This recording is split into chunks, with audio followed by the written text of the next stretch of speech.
This is Heart Rhythm TV. I'm Deepthy Varghese. I'm joined by Professor Jeroen Hendriks from Adelaide, Australia. Welcome. Thank you so much, Deepthy. Can you talk a little bit about the integrated care at your center in Adelaide?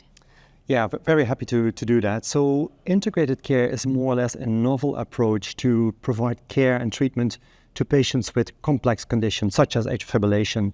So there's 4 pillars to this approach. First of all, it is really engaging with the patients, having a patient-centered approach, having patients on board of the team to really help them work on their outcomes.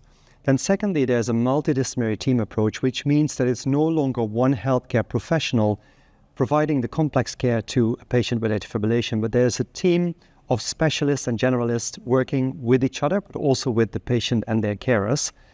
Then thirdly, a comprehensive treatment approach, and we've seen that in the new ESC guidelines, that's called AF care, so focusing on risk factor management, management of atrial fibrillation and prevention of stroke. And then final pillar, the fourth one, is the use of technology to support this integrated approach.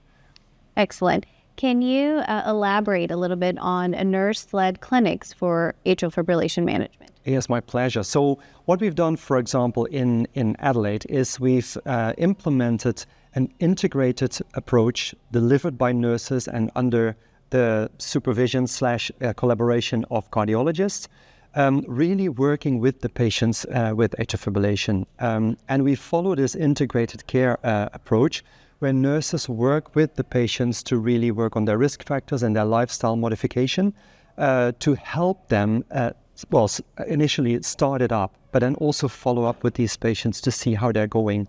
So what we try to do is set realistic goals, that patients really can see, like, I'm making progress.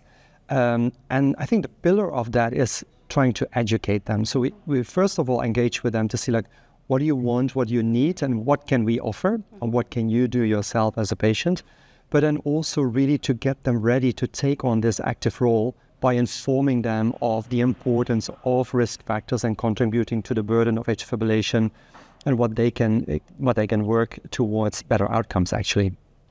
Well, thank you so much for highlighting this very important approach for managing atrial fibrillation, and I'm so glad that it's made it to the guidelines. Thank you so much.